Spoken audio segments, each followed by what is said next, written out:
La historia de la redención. Capítulo 11. El casamiento de Isaac.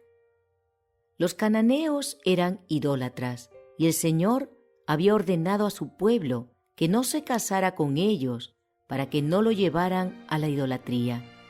Abraham era anciano y esperaba morir pronto, pero Isaac todavía no se había casado. Al patriarca le preocupaba la influencia corruptora que rodeaba a Isaac y ansiaba escoger una esposa para él que no lo apartara de Dios. Encargó este asunto a su fiel y experimentado siervo, que administraba todo lo que tenía. Abraham le solicitó que hiciera un solemne juramento delante del Señor, en el sentido de que no tomaría esposa para Isaac de entre los cananeos, sino que iría a la familia de Abraham, que creía en el Dios verdadero, a fin de escoger allí una mujer para Isaac. Le encargó que se cuidara de no llevar a su hijo al país de donde él había venido, porque allí casi todo el mundo se había entregado a la idolatría.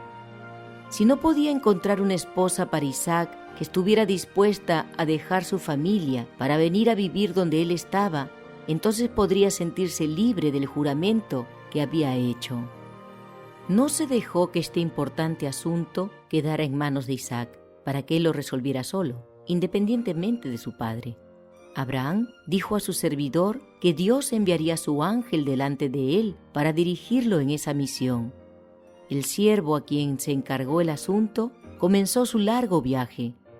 Cuando llegó a la ciudad donde vivían los parientes del patriarca, oró fervientemente a Dios a fin de que lo dirigiera en la elección de una esposa para Isaac. Pidió que se le dieran evidencias de modo que no se equivocara en el asunto. Se sentó a descansar junto a una fuente, que era un lugar donde mucha gente se reunía.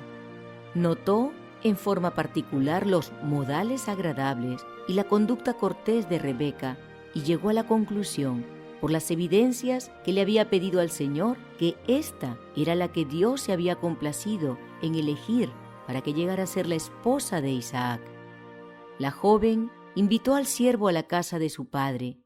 Allí comunicó a éste y a su hermano las evidencias que había recibido del Señor en el sentido de que Rebeca debía ser la esposa de Isaac, el hijo de su amo.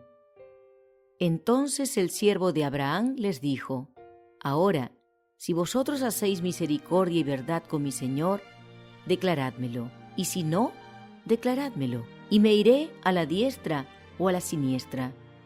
El padre y el hermano respondieron: «De Jehová ha salido esto.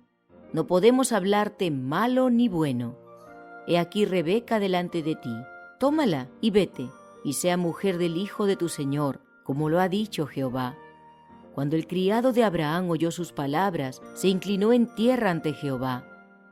Cuando todo estuvo arreglado y se había conseguido el consentimiento del padre y el hermano, se consultó a Rebeca en el sentido de si estaría dispuesta a ir con el siervo de Abraham a un lugar tan distante de la familia de su padre para convertirse en la esposa de Isaac.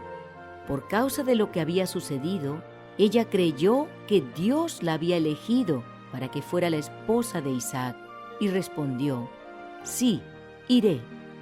Los contratos matrimoniales se tramitaban entonces generalmente entre los padres. No obstante, no se obligaba a nadie a que se casara con alguien que no podía amar. Pero los hijos tenían confianza en el juicio de sus padres y seguían sus consejos y brindaban su afecto a los que habían elegido para ellos sus piadosos padres. Se consideraba que era delictuoso seguir una conducta distinta de esta. Un ejemplo de obediencia filial. Isaac había sido educado en el temor de Dios para vivir una vida de obediencia, y cuando llegó a los 40 años, aceptó que el experimentado y piadoso siervo de su padre eligiera esposa en su lugar. Creía que Dios dirigiría las cosas con respecto a su mujer. El caso de Isaac está registrado como ejemplo a seguir por los hijos de las generaciones posteriores, especialmente de los que profesan temer a Dios. La conducta seguida por Abraham en la educación de Isaac, que lo indujo a vivir una existencia de noble obediencia, está registrada también en beneficio de los padres y debiera inducirlos a ordenar su casa después de sí. Debieran instruir a sus hijos para que se sometan a su autoridad y la respeten, y debieran comprender que descansa sobre ellos la responsabilidad de guiar los afectos de sus hijos para que los pongan en personas que, según su juicio, les indica van a ser compañeros adecuados para sus hijos e hijas.